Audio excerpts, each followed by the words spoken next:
고린도전서 2장 전에 이어서 읽지만 1절에서부터 16절까지 제가 다시 한번 읽어보겠습니다.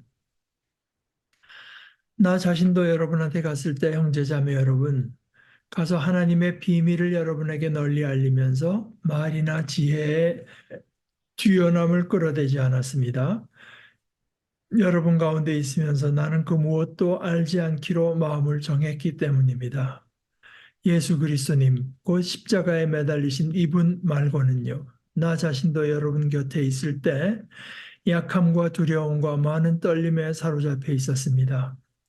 내 말과 내 선포는 지혜의 설득력 있는 말로 한 것이 아니라 성령님의 능력을 보여줌으로 한 것이었습니다.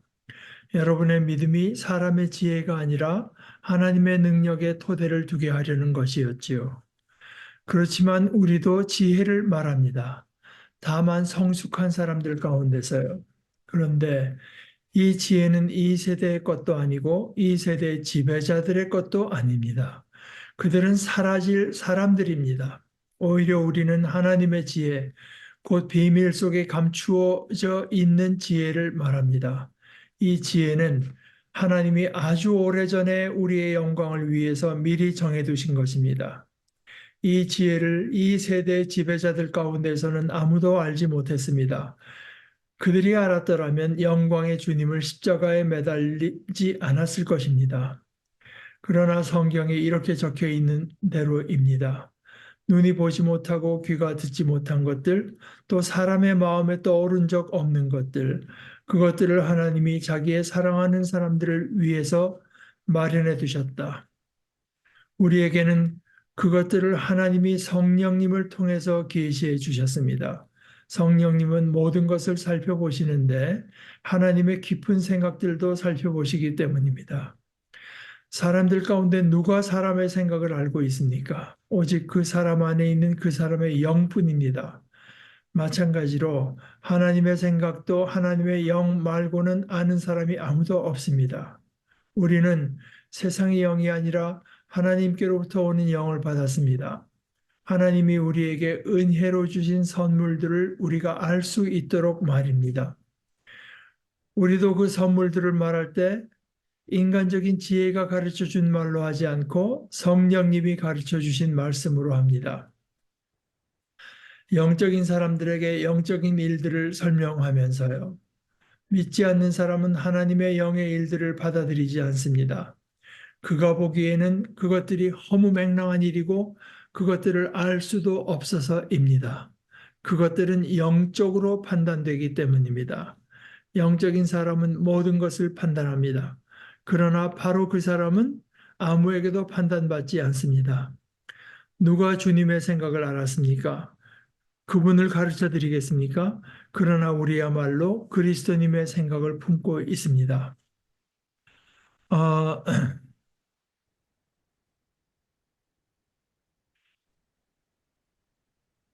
여기 이제 결국은 그 여기서 중요한 말은 역시 4절 저 밑에 있는 성령님의 능력을 보여줌으로써 자기가 말하고 자기가 선포했는데 이거는 뭐 교묘한 말, 뭐 유창한 언변, 뭐 사람의 마음을 감동시키는 뭐 이런 그 수사 이런 걸로 한 것이 아니라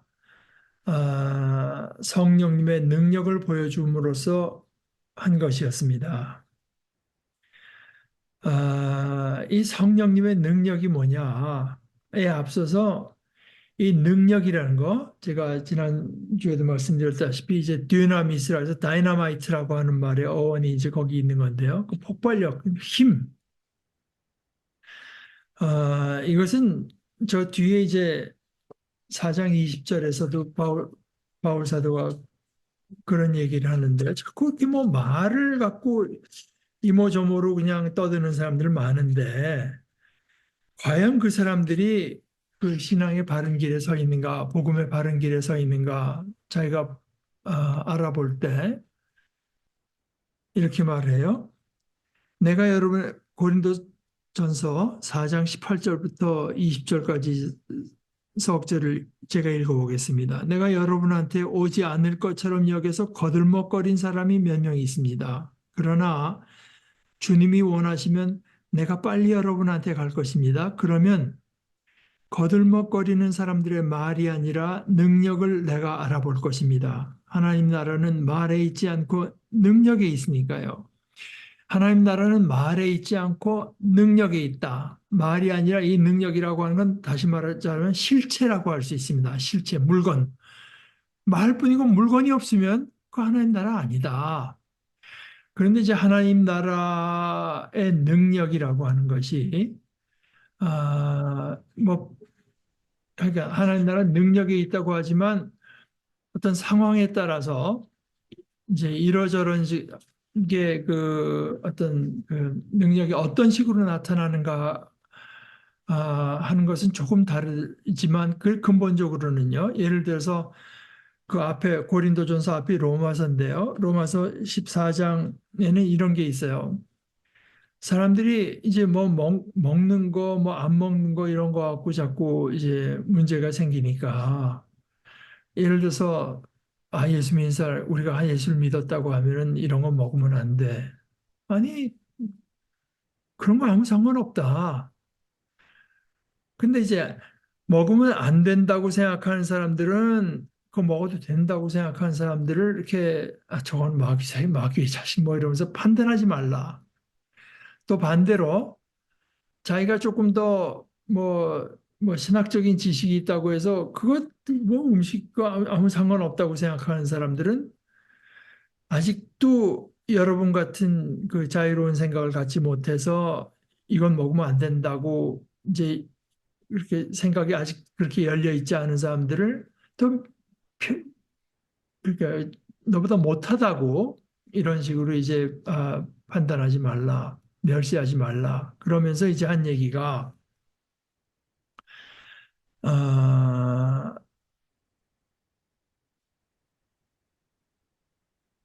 14장 17절부터 읽고 제가 그 앞에 두 절 정도 더 읽어보겠습니다. 이렇게 말해요. 14장 17절에 하나님의 나라는 먹고 마시는 것이 아니라 다시 말해서 하나님 나라는 뭐 먹는 거 마시는 이런 데 달려 있는 것이 아니라 성령님 안에서 누리는 정의와 평화와 기쁨 이게 실체다. 이게 있어야 된다. 하나님 나라에 대해서 뭐 이러쿵저러쿵 말을 많이 하는데 의롭지도 못하고 맨날 그것 때문에 서로 싸우고 기쁨이 사라지고 그럼 거기는 하나님 나라가 없는 거다. 그건 하나님 나라 그렇게 그 판별 기준은 하나님의 나라가 거기에 작동하고 있느냐 아니냐 하는 것이지 다른 판별 기준이 있을 수가 없다. 그 앞에 이제 두 절 더 거슬러서 제가 읽어보면 음식물 때문에 그대의 형제 자매가 괴로움을 겪게 된다면 그대가 더는 사랑을 따라 살아가지 않는 것입니다. 그대가 먹는 음식 문제로 그 사람을 망하게 하지 마십시오. 그를 위해서 그리스도님이 죽으셨습니다. 그러므로 여러분이 좋게 여기는 것이 비난거리가 되지 않도록 하시기 바랍니다. 그리고 이어서 얘기한 것이 하나님의 나라는 먹고 마시는 것이 아니라 성령님 안에서 누리는 정의와 평화와 기쁨이니까요. 근데 우리가 이것을 이렇게 먹기로 결정을 하면은 이것이 가난한 사람 뭐 이런 사람들한테 괴로움을 더하는 것은 아닌가 이런 정의의 문제 또 우리가 모두 다 합의하고 화평을 이룰 일인가 또 우리에게 기쁨이 있을 것인가 이런 걸 갖고 판별할 문제지 음식 자체를 갖고 판별할 것이 아니다. 어, 이거는 이제 그, 그 힘, 하나의 나라는 말에 있지 않고 능력에 있다. 그 오늘 말씀대로 돌아가면 여러분의 믿음이 사람의 지혜가 아니라 하나님의 능력에 토대를 두게 하려는 것. 내 말과 내 선포는 지혜의 설득력 있는 말로 한 것이 아니라 하나님의 능력을 보여줌으로써 한 것이었습니다. 여러분이 뭐 지금 설교하시는 입장은 아니지만 설교자가 한 이야기 중에서 지금 제가 생각나는 것이 있어서 말씀을 드리면, 아, 예를 들어서 그 미국에 이제 바바라 브라운이라고 하는 여자 목사님이 계신데, 그분이 그 설교가 상당히 정평이 나 있어요. 잘하신다고. 이제 그분이 그 설교에서 중요한 것은 뭐 말을 유창하게 하고 감동적으로 하는 것이 아니라 분명히 하는 것이고, 첫째는. 그러니까 분명히 한다고 하는 것은 내가 뭘 말하고자 하는가, 어떤 성경 구절에 내가 지금 말하는 성경에 그 말하고자 하는 바가 이거라고 하는 거를 확실하게 깨끗이 듣는 사람들이 헷갈리지 않게 이제 전달받을 수 있게 하는 것이고, 그러기 위해서는 너무 이렇게 추상적인 말들을 쓸 게 아니라 이제 뭐 우리가 만질 수 있는 거, 냄새 맡을 수 있는 거 뭐 이런 것을 이제 사용하는 게 좋다. 뭐 이거는 설교의 이론인데, 그분이 한 말 중에서 제가 참 깊게 공감한 말은, 설교자가 설교단에 섰을 때 마치 이제 우리 한국식의 얘기를 해봅시다. 마치 그 송이버섯을 찾기 위해서 그냥 그 험한 산으로 들어가고 막 그 산을 기어가기도 하고 뭐, 그래서 그 하나님께서 우리에게 주시는 이 생명, 믿음, 이것을 얻기 위해서 말하는 설교자에게 손에 흙이 묻어 있고 거기에 숲의 냄새가 나야 되고, 이제 그게 없으면은 말로 뭐 멋있게 아무리 해봐야, 근데 더 좋은 것은 이제 바로 그 송이를 송이를 만진 그 냄새가 나면 더 좋겠죠. 근데 우선 그에 앞서서 그 자기가 자기 존재를 다해서 이것, 자기도 이 진리를 찾아가는 존재, 여러분과 함께 진리를 찾아가되, 자기는 뭐 하나님께서 달리 부르신 것이 있어서 전하는 일을 맡았지만, 그러니까 단순 전하는 것뿐만이 아니라 여기에 나의 전 존재가 걸려 있다고 하는 것이 이제 그분의 표현대로 이제 아, 이슬도, 옷도 이슬에 좀 젖어 있고 손에 흙도 묻어 있고 풀도 묻어 있고 그래야 되지 않느냐. 아, 그러니까 이게 힘이라고, 제가 지난주에 말씀드렸다시피 우리가 이, 이 하잘것없던 처지에서 하나님의 자녀로의 그 놀라운 그 위치 이동을 하는데 거기 얼마나 큰 힘이 그 말로 되는 문제가 아니에요. 말을 멋있게 한다고 콩 하나가 1cm라도 움직입니까? 움직이려면 힘이 있어야 되잖아요. 그런데 이제 우리의 어떤 모습이 바뀌고 우리의 생각이 바뀌고 가치관이 바뀌고 이제 이러려면은 엄청난 힘이 필요한데 이것은 말로 되는 게 아니죠. 그리고 그 정도를 옮기려면은 이 하나님의 힘이래야 된다.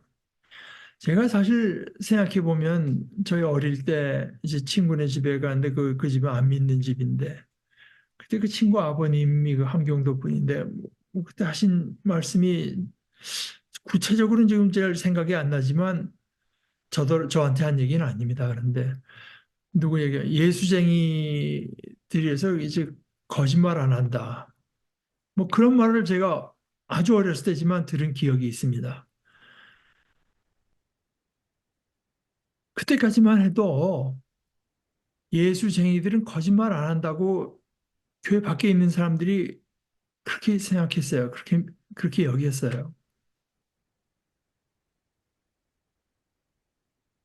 지금은 뭐 보게 되면 청문회 같은 데 나와서 뭐 십자가를 갖고 나와가지고 그걸 자기 거짓말을 좀 그럴듯하게 보이게 하는 그 도구로 쓰기도 하고 그러죠. 그보다 더 전에 얘기는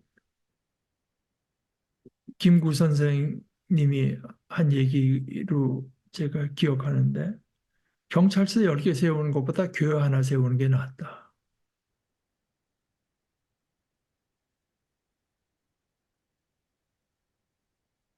그리고 이 힘, 능력의 나타남이라고 하는 것이 그때 뭐 순간적으로 나타나는 것도 있죠. 기도해서 병이 낫고,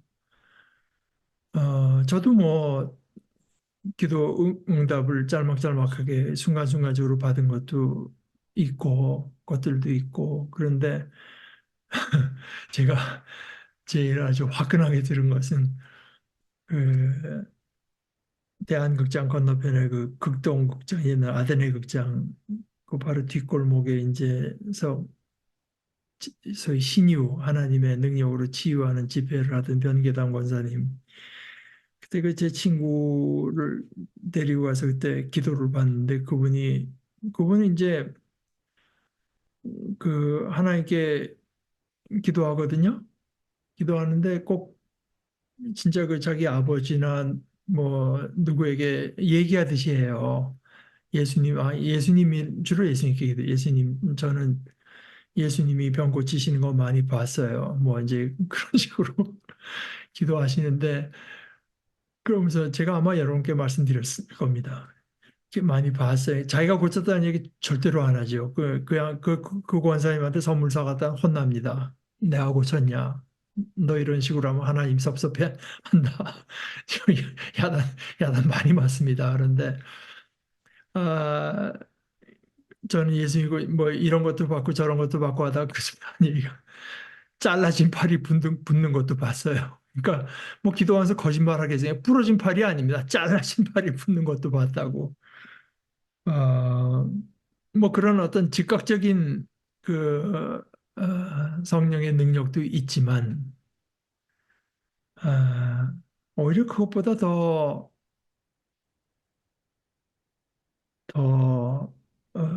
우리의 믿음을 더하는 것은 긴 시간을 통해서 입증되는 힘이 있습니다. 긴 시간을 통해서 대표적으로 그런 거 아니겠습니까? 예수님께서 이제 산상수훈을 마치신 뒤에 말씀하실 때 내 말을 듣고 그대로 따르는 자, 말대로 순종하는 자는 반석 위에 지은 집 같아서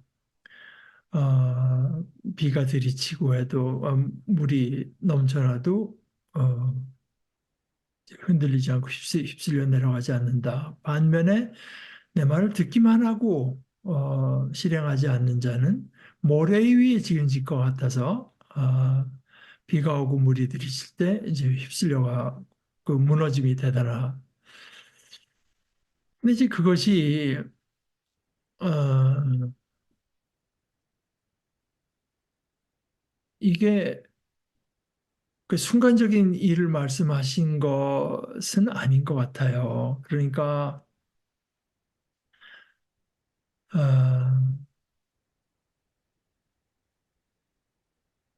마태복음 그것이 이제 산상수훈은 마태복음에 있는 건데 예수님께서 또 한 말씀하신 것이 이제 사람들에게 마지막 날에 이야기를 하시면서 그날에 많은 사람이 우리가 주여 주여 주님의 이름으로 병도 내쫓고 뭐 병도 고치고 귀신도 내쫓고 하지 않았습니까? 그때 예수님께서 내가 너희를 도무지 알지 못하노니 그러면서 뭐라고 말하냐면 불법을 행하는 자들아 내게서 물러가라. 그 법입니다. 예수님의 법.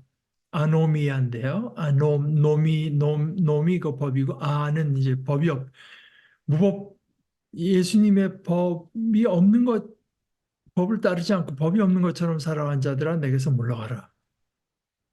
그러니까 이것은 앞에 얘기와 이것을 종합해서 생각해 볼 때 역시 예수님의 말씀에 순종하고요. 그 산상수훈이 다 예수님의 말씀 아니겠습니까? 예수님의 말씀에 순종하는 때 그 참 믿음의 길을 걸어가는 것이고 이제 그렇게 할 때 그것이 흔들리지 않는 믿음을 우리 속에 이제 그 지어내는 것이지 우리의 믿음을 더하는 것이지 이게 이 우리의 믿음이요 사랑이나 정의나 이제 그 화평을 추구하고 기쁨으로 살고 이런 것이 우리의 삶에서 나타나는 일이 없고 맨날 그냥 말뿐만 하게 되면 우선 자기 자신을 설득할 수 없어요. 자기 자신을. 자기 자신 속에 내가 옛날에는 뭐 그런 게 없는데 요즘은 이렇게 뭐 저 사람의 어떤 자격을 따지기보다 그 사람이 얼마나 안 됐나 이제 이런 어떤 긍휼한 마음이 더 생겨난다, 더 든다. 뭐 이런 어떤 이게 도대체 어디서 왔을까?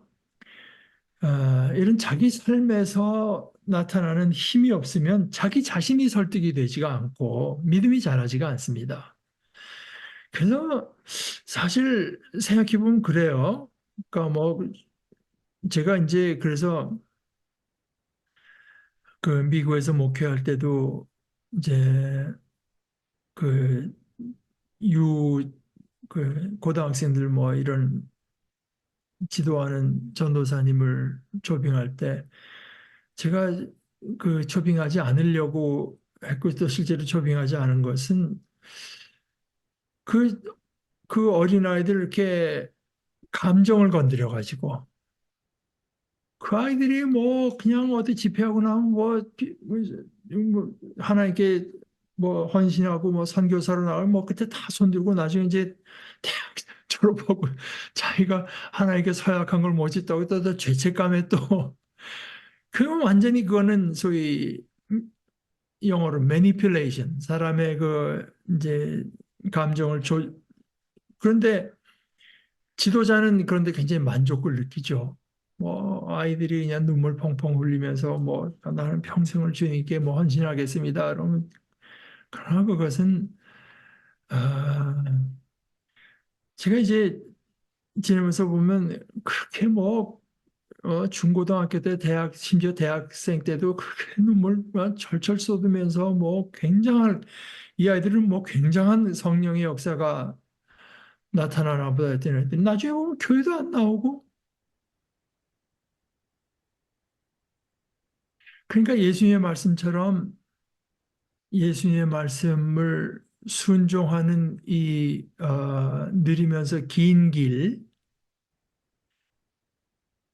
그 안에서 이제 얻어지는 어떤 믿음의 증거, 주님의 법을 따라 살고 주님의 말씀이 참된 줄 알고 그것을 이제 간직하면서 사는 그 삶이 이제 뭐 유혹이 오고 핍박이 올 때도 견뎌내는 것이지. 아, 그래서 바울 사도가 지금 얘기하는 것처럼 그것이 성령의 능력, 그 하나님의 능력에 토대를 둬야지 사람의 말빨, 뭐 지혜 이런 걸로 이제 되는 것은 그건 뭐 아무 것도 아니죠.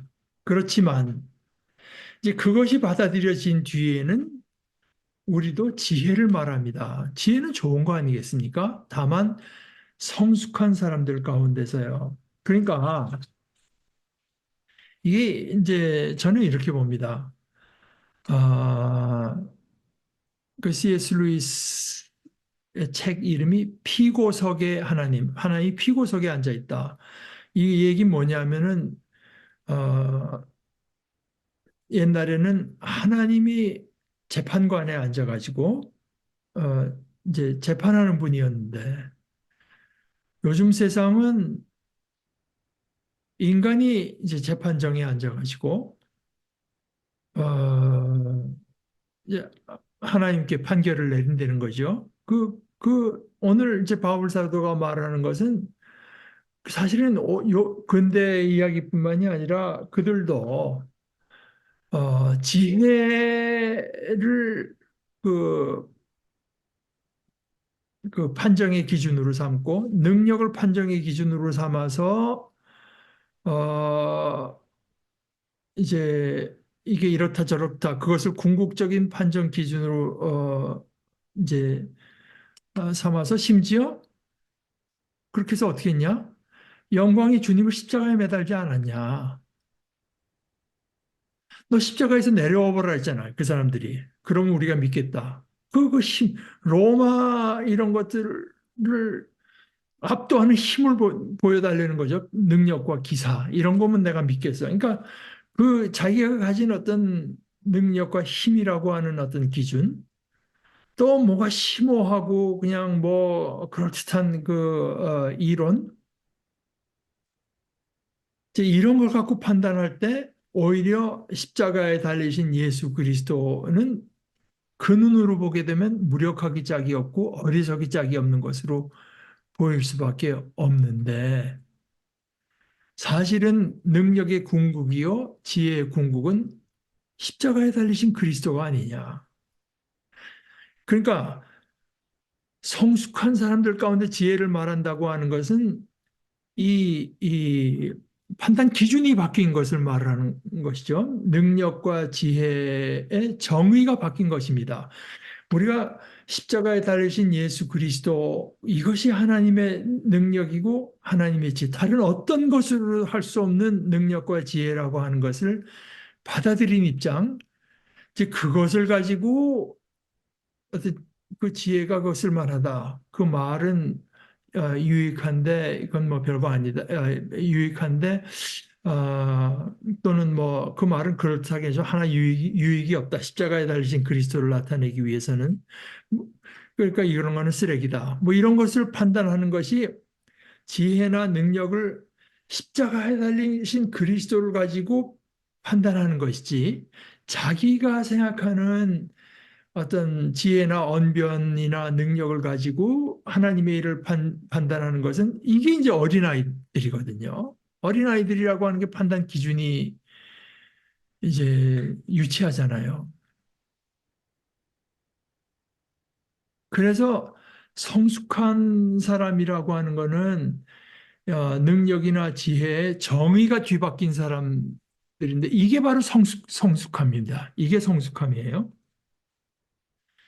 이게 이제 제가 오늘 이걸 좀 생각하다 보니까 이것이 고린도 전서 저 뒤에도 나타나죠. 거기서는 뭘로 나타나냐면은 좋은 길, 뭐가 좋으냐? 뭐가 좋으냐? 이 사람들에게는 이 뭔가 어 뭔가 이제 놀라운 게 좋은 거예요. 그러니까 생전 안 배워받은 방언을 따다다닥 하고 뭐 그냥 황홀경에 사로잡혀서 뭐 예언하고 이런 게 좋은 거지만 바울 사도는 그 하나님께서 주신 게 조금 좋은 거긴 해도 더 좋은 게 있다. 제일 좋은 게 있다. 그게 사랑이다. 그 얘기를 하는 겁니다. 나중 가서요. 그러니까 그런 기준으로 보게 되면 사랑이라고 하는 거 아무 가치가 없지만 사실은 사랑이야말로 가장 좋은 길로서 예를 들어서 여러분이 뭐 방언을 한다, 예언을 한다 하는 것이 그 그러니까 형제 자매를 더 북돋아주고 세워주고 이제 하는데 그게 도움이 되나? 도움이 되니까 이거 조금 좋은 거다. 이거는 이 사람이 유혹의 길로 빠져나가는 것을 이렇게 해서 우리가 이제 좀 좋은 말로 타일러서 이거를 좀 막아 세울 수 있게 있는 만큼 이건 좋은 거다. 사랑이라고 하는 게 이제 형제 자매의 유익을 구하는 거니까요.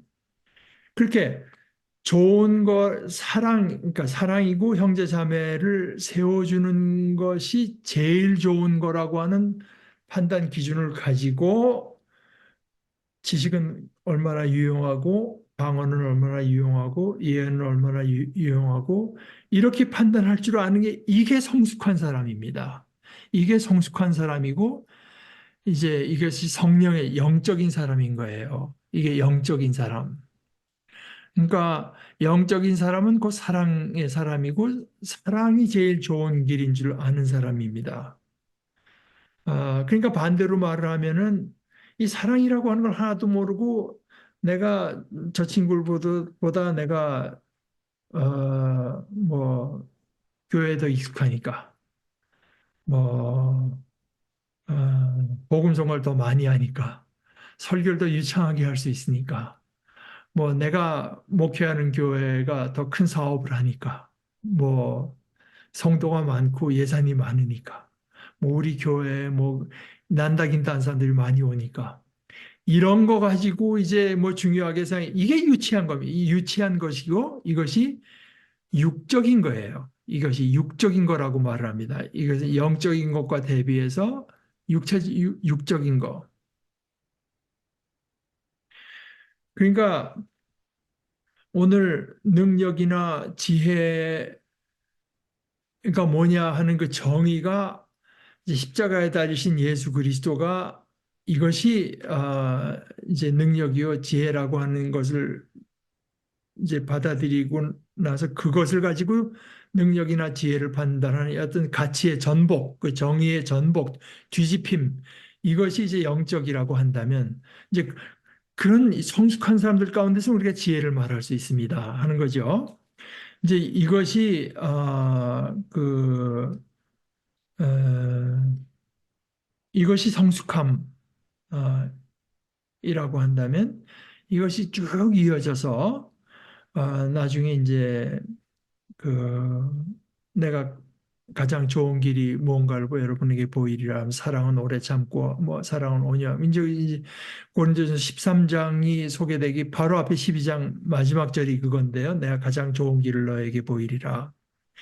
이 가장 좋은 길, 사랑이 가장 좋은 길이라고 하는 것을 알고 그러니까 나에게 뭐 좋은 것이 좋은 게 아니라 형제 자매를 세워줄 수 있는 이것이 가장 좋은 것이라고 여길 수 있는 사람, 이것이 성숙한 사람이고, 성숙한 사람은 다시 말해서 영적인 사람이고, 영적인 사람은 다시 말해서 이제 이 사랑의 사람입니다. 아, 아,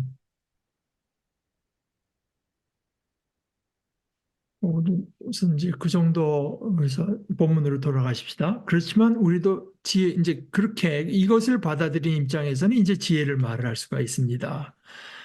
다만 성숙한 사람들 가운데서요. 그런데 이 지혜는 이 세대의 것도 아니고 이 세대 지배자들의 것도 이 세대는 뭐 바울이 살던 그 당시 뭐 50년, 60년 요때라고 이 세대를 가리킨 게 아니라 이 세대 제가 말씀드리지만 성경에 그 전제된 시대관은 지금 present age 지금 이 세대가 있고요. 오는 세대가 있습니다. coming age 오는 세대. 그러니까 이 세대는 뭐 몇천 년이 될지 뭐 몇만 그건 아무도 모르죠. 그러나 그래서 이 세대 이 지혜는 이 세대에 속해 있는 게 아닙니다. 오는 세대의 것입니다. 이제 여러 번 말씀드렸지만 다시 한번 반복해서 말씀드리면 우리가 영생, 영원한 생명이라고 하는 것은 문자 그대로의 뜻은 오는 세대의 생명입니다. 앞으로 그 다른 우리가 알고 있는 이 세대와는 전혀 다른 세상 세대가 옵니다. 영생이라고 하는 거기에 속해 있는 생명을 이제 삶 그것을 영생이라고 말을 하는 거예요. 그런데 그러니까 이 세대 거는 다 한정돼 있잖아요. 영원한 거 하나도 없잖아요. 그러나 이제 오는 세대 이제 삶은 이제 어떤 시간에 어, 제한되지 않죠. 그런데 이 지혜는 이 세대 것도 아니고 이 세대 지배자들의 거예요. 지배자라고 하는 건 반드시 무슨 뭐 힘 가진 뭐 이런 것뿐만이 아니라 뭐 어떤 어떤 지적인 면에서 지배하는 것들도 있을 수 있고, 뭐 도덕적인 것으로 지배하는 것들도 사상적인 뭐 지배자들도 있을 수 있죠. 그러나 이 지혜는 어찌됐건 이 세대의 지배자들의 것도 아니고 그건 다 사라질 사람들입니다. 오히려 우리는 하나님의 지혜, 곧 비밀 속에 감추어져 있는 지혜. 그러니까 하나님께서 들면 드러내시죠. 그러나 이제 어, 우리 인간의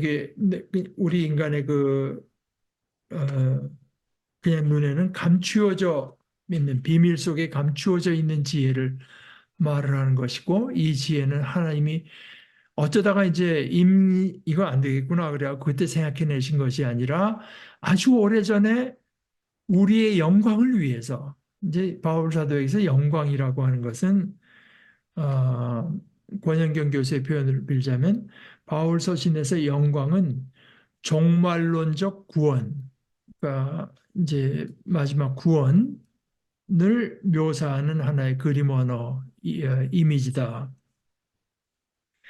뭐 그 여러 가지 바울 사신의 이제 다른 귀절들의 걸 말을 하고 있지만 예를 들어서 데살로니가 전서 2장 12절엔 이렇게 말해요. 하나님의 나라와 영광에 들어오도록 여러분을 부르신 하나님, 하나님께서 우리를 부르셨을 때 그 부르신 궁극적인 목표는 그분의 나라, 그분의 다스림, 그분께서 다스림의 덕을 입도록 다스림의 덕을 보도록 또 그 영광에 들어오도록 그렇게 여러분을 부르셨다. 이제 그런 내용입니다. 오히려 우리는 하나님의 지혜, 곧 비밀 속에 감추어 있는 지혜를 말을 하는데, 그러니까 그러니까 하나님께서 드러내시지 않으면은 인간으로서는 이제 알 수 없는 지혜죠.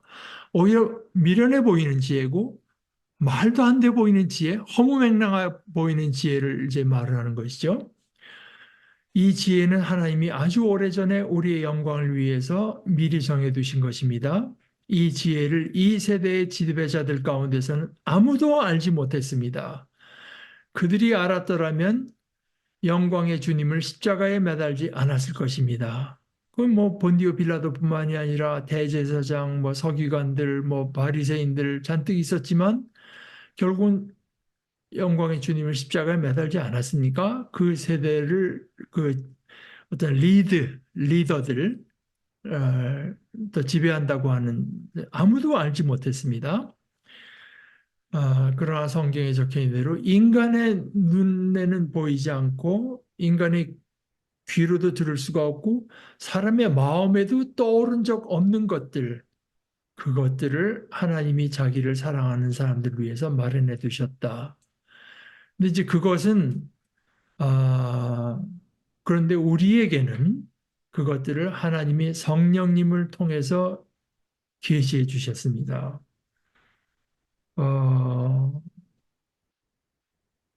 어, 요거는 이제 오늘 잠깐 얘기를 하고 다음 주에 이어서 얘기해 보십시다. 이게 이제 조금 신학적으로는요, 조금 뭐라고 할까, 어,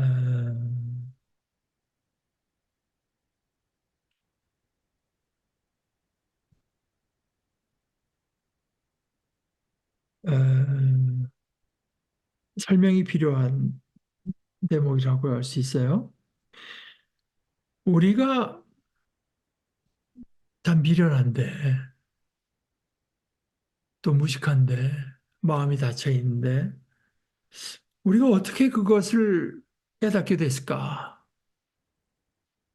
비록 확실히 깨달은 건 아니라고 해도, 여기에 하나님께서 우리를 향해서 이루시려고 하는 참 복되고 거룩한 뜻이 있다고 하는 것을 자꾸 희미하게나마 우리가 깨달아 어떻게 알게 됐을까?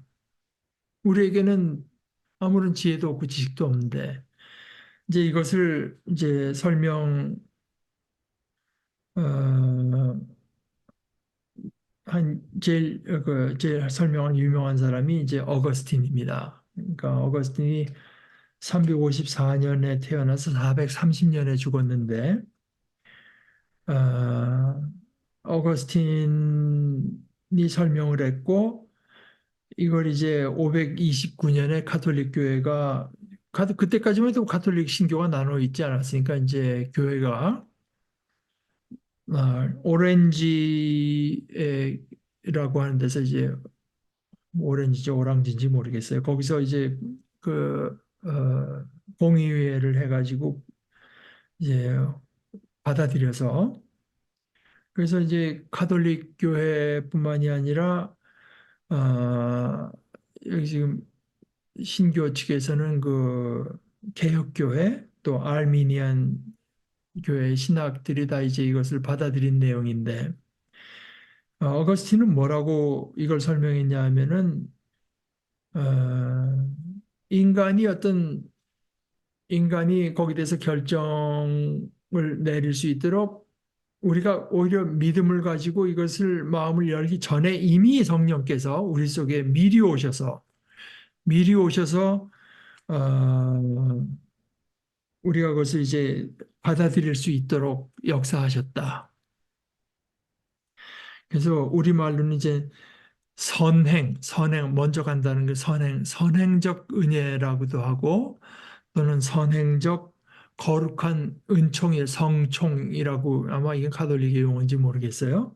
선행적 성총, 선행적 은혜 이렇게 말하고 제가 아까 찾아보려다 참 깜빡해서 못 찾아봤는데 아마 그건 맞을 겁니다. 우리 편의점을 이제 컨비니언트 스토어라고 일본에 뭐 콤비니 컨비니언트 스토어 편의점을 콤비니 뭐 이렇게 쓴 것 같아요. 이게 컨은 이제 함께 한다는 거고 그 비니언트가 이제 온다는 건데요. 그 아마 제가 뭐 다 잊어먹었지만 불어에서도 온 게 브누아른가 뭐 브닐인가 뭐 그러잖아요. 브누아르 겁니다. 네. 아닌가? 아, 브닐인 것 같아요. 그 영어로 뭐냐면 pre는 먼저라는 거죠. prevenient, convenient 좀 밑에는 venient 같아요. prevenient grace라고 합니다. grace는 은혜고요. prevenient grace. 그러니까 먼저 오셔서 베풀어 주신 은혜. 성령께서 우리가 어떤 아무런 도움 없이 우리의 마음을 연 것이 아니라 성령께서 뭔가 전작업을 하셔가지고 어, 우리로 하여금 이걸 받아들일 수 있고 우리의 마음을 이제 돌이킬 수 있도록 이제 도우시고 역사하셨다는 의미에서 선행적 은혜, 선행적 성총이라고 하고 prevenient grace라고 합니다. 근데 이제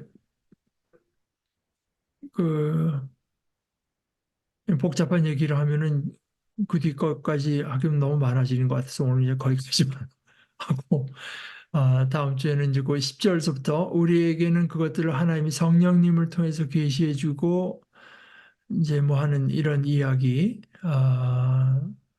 영적인 사람들에게 그 시간이 49분이죠. 네, 그건 뭐 다음 주에 하십시다. 오늘 명절날 너무 이렇게 아,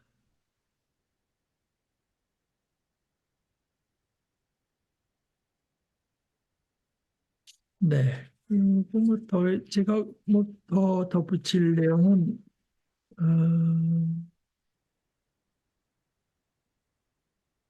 없을 것 같습니다. 오늘 거기까지 하시고 여러분들 내일 뭐 저는 뭐 애들도 없고 하니까 설날이라서 뭐 특별히 뭐 달라질 거는 없는데 하여간 뭐 명절에 계획하신 거 있으면 다 잘 지내시고 또 새롭게 또 복 받으시기 바랍니다. 우리 같이 기도하십시다. 하나님 아버지 저희들이 아는 세상은 뭐 많은 것이 일어나는 것 같지만 사실은 뻔한 삶을 저희들이 살아가고 있는 것을 저희들이 속으로는 다 알고 있습니다. 그러나 그것만이 아닌 것을 하나님께서는 저희들에게 이렇게 시시때때로 말씀해 주시고 알려주시니 감사합니다. 이 뻔한 것만 있는 세상 속에 하나님의 뜻이 있고 그 뜻이 하나하나 이루어지고 있고 마침내는 하나님께서 뜻하신 대로 저희들이 다 놀라 자빠질 만한 영광되고 거대한 모습을 드러낼 것을 저희들이 믿을 수 있고 또, 또 실제로 믿는 대로 그것을 따라 살 수 있도록 저희를 인도해 주시고 지켜주시는 것을 감사합니다.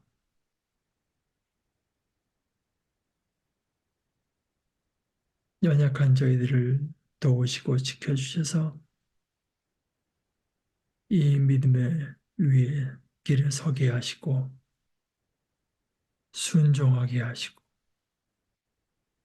아버지의 뜻을 따라서 분별하면서 그리스도의 그 성숙하신 모습을 저희 속에 채워나가는, 닮아가는 복된 자녀들이 되게 하여 주시옵소서. 예수님의 이름으로 기도합니다. 아멘.